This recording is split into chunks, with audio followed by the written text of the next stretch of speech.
દિવાળી પહેલા ભારતીય રેલવેની ગુજરાતની ટ્રેનની ભેટ. ગુજરાતને દિવાળી પહેલા અમૃત ભારત એક્સપ્રેસ ટ્રેનની ભેટ. સુરતના ઉધનાથી ઓડિશાના બ્રહ્મપુર સુધી દોડાવાશે અમૃત ભારત ટ્રેન. સુરતથી આજે અમૃત ભારત ટ્રેનને પીએમ વર્ચ્યુઅલી લીલી ઝંડી આપશે. સુરત સ્ટેશન ખાતે કેન્દ્રીય રેલવે મંત્રી, કેન્દ્રીય જળશક્તિ મંત્રી કરાવશે ફ્લેગ ઓફ. રેલવેના ઉચ્ચ અધિકારીઓ પણ ટ્રેનને ફ્લેગ ઓફ કરશે. સેરેમનીમાં હાજર રહેશે. સીસીટીવી, ચાર્જિંગ પોઈન્ટ સહિત આધુનિક સુવિધાથી સજ્જ છે અમૃત ભારત એક્સપ્રેસ. વધુ માહિતી સાથે સંવાદદાતા તનરાજ પણ આપણી સાથે જોડાઈ ચૂક્યા છે. જી તનરાજ, અમૃત ભારત એક્સપ્રેસની હવે સુરત વાસીઓને ભેટ મળી છે. શું વધારે વિગત? કેટલી તૈયારીઓ? જી બિલકુલ, અમૃત ભારત ટ્રેન થોડા સમયમાં અહીંથી પ્રસ્થાન કરશે. ત્યારે સૌથી પહેલા તમને આ ટ્રેન બતાવીશું કયા પ્રકારે આ ટ્રેન છે. નવી નકોર ટ્રેન છે અને તેને અત્યારે હાલ ભગવા કલરનો રંગ છે એ આપવામાં આવ્યો છે નીચેના ભાગે, અને તેની સાથોસાથ જે ઉપરના ભાગે છે અત્યારે હાલ ભગવા કલરનો રંગ છે. એની સાથોસાથ અત્યારે જોઈ શકાય છે તમામ એ ઓડિશા વાસીઓ જે સુરતમાં મોટી સંખ્યામાં રહેતા હોય છે તેમના માટે ખાસ કરીને એક સોગાત હશે. આ પ્રમાણે ટ્રેન છે એ પ્રસ્થાન કરવામાં આવનાર છે અને જે ઉત્સાહનો માહોલ જરૂર જોવા મળી રહ્યો છે. ત્યારે જોઈ શકાય છે અત્યાધુનિક સુવિધાઓ સાથે આ ટ્રેન છે અહીં જોવા મળી રહી છે. ત્યારે તમામ એ પેસેન્જરો માટે અહીં જોઈ શકાય છે ચાર્જિંગ પોઈન્ટ પણ રાખવામાં આવ્યા છે. યુએસબી સાથોસાથ સી પિન રાખવામાં આવી છે અને દ્રશ્યમાં જોઈ શકાય છે તમામ સ્થળ ઉપર જે પાવર પ્લગ પોઈન્ટ છે એ પણ રાખવામાં આવ્યો છે. અને જે મુસાફરોની સુવિધા માટે જે બેઠક વ્યવસ્થા છે એ પણ અત્યારે હાલ આધુનિક રાખવામાં આવી છે. અત્યારે હાલ સિમ્બોલિક જે પ્રદર્શન છે કરવામાં આવી રહ્યું છે આત્મનિર્ભર ભારત અમૃત ભારત એક્સપ્રેસ ટ્રેન. અને આ પ્રમાણે જે રીતે અત્યારે હાલ ભારત દેશમાં જે સિદ્ધિ હાંસલ કરવામાં આવી છે તેને લઈને ક્યાંક ને ક્યાંક અત્યારે હાલ આ પ્રમાણે જે વ્યવસ્થા છે બતાવવામાં આવી છે. પરંતુ આ પ્રમાણેની વ્યવસ્થા છે એ રેલવે સ્ટેશન ખાતે રાખવામાં આવી છે. ત્યારે તમામ મુસાફરો માટે અત્યાધુનિક સેવા છે એ અત્યારે હાલ આપવામાં આવી રહી છે.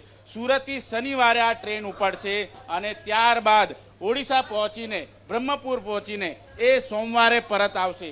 પરંતુ અત્યારે તસવીર જોઈ શકાય છે જે પ્રમાણે અત્યારે હાલ તમામ એ રેલવે મંત્રી સહિત અશ્વિની વૈષ્ણવજી અને એની સાથોસાથ CR પાટીલજી તેઓ અત્યારે હાલ પ્રસ્થાન કરશે. અને જે પ્રમાણે લોકોને આ ટ્રેન છે એ ભેટ સ્વરૂપ કહી શકાય કે પ્રવાસમાં આરામદાયક પ્રવાસ છે એ અત્યારે હાલ લોકોને મળશે. ત્યારે અત્યાધુનિક ટ્રેન છે એ અત્યારે હાલ જોવા મળી રહી છે. ત્યારે સુરત રેલવે સ્ટેશન ખાતે આ ટ્રેનનું પ્રસ્થાન કરવામાં આવશે. આ ટ્રેન શનિવારે ઉપડીને જે રીતે બ્રહ્મપુર પહોંચશે ત્યારે આ મુસાફરો જોઈ શકાય છે એ પણ અત્યારે મોજૂદ છે. અને તમામે તમામ જે રીતે સુરત શહેરની અંદર આ ઉધના રેલવે સ્ટેશન ખાતે ઉદ્ઘાટન થનાર છે ત્યારે તમામ એ મુસાફરોની મુલાકાત છે અત્યારે અશ્વિની વૈષ્ણવજી કરી રહ્યા છે. આ તસવીરો જોઈ શકો છો હાલ બેસી ચૂક્યા છે અને તેમની સાથોસાથ સુરતના સાંસદ પણ શકાય છે અત્યારે અભિવાદન કરતા નજરે આવી રહ્યા છે અશ્વિની વૈષ્ણવજી.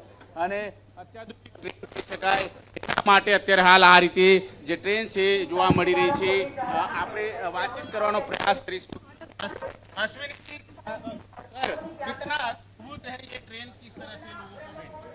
अमृत भारत एक्सप्रेस एक बहुत ही मॉडर्न ट्रेन है और बहुत अच्छी इसमें फैसिलिटीज़ है.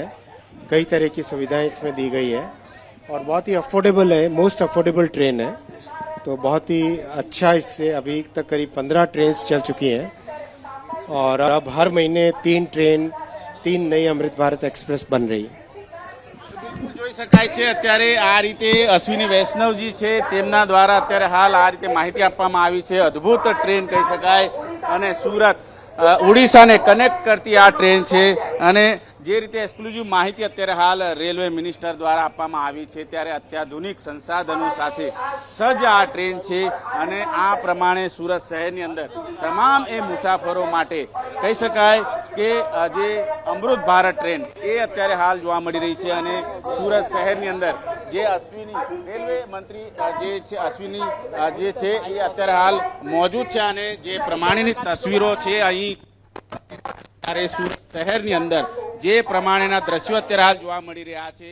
રેલવે મંત્રી અશ્વિની વૈષ્ણવજી અત્યારે તમામ એ લોકો સાથે વાતચીત કરતા નજરે આવી રહ્યા છે અને શુભકામનાઓ પાઠવી રહ્યા છે. અત્યારે જોઈ શકાય છે તમામ જે વિદ્યાર્થીઓ છે એ વિદ્યાર્થીઓ સાથે તે વાર્તાલાપ કરતા નજરે આવી રહ્યા છે અને જે પ્રમાણે આ ટ્રેન છે એ સુરતથી બ્રહ્મપુર એટલે કે ઓડિશા ખાતે પહોંચે અને ઓડિશા ખાતે પહોંચીને જે પ્રમાણે મુસાફરોની સુવિધામાં વધારો કરવામાં આવે છે ત્યારે રેલવે મિનિસ્ટર અત્યારે હાલ મોજૂદ છે અને તેમની સાથોસાથ અત્યારે સુરત શહેરના જે પદાધિકારીઓ છે એઓ પણ અત્યારે મોજૂદ છે અને જોઈ શકાય છે સુરત શહેરની અંદર જે પ્રમાણેની અત્યારે હાલ મુસાફરી છે ક્યાંક ને ક્યાંક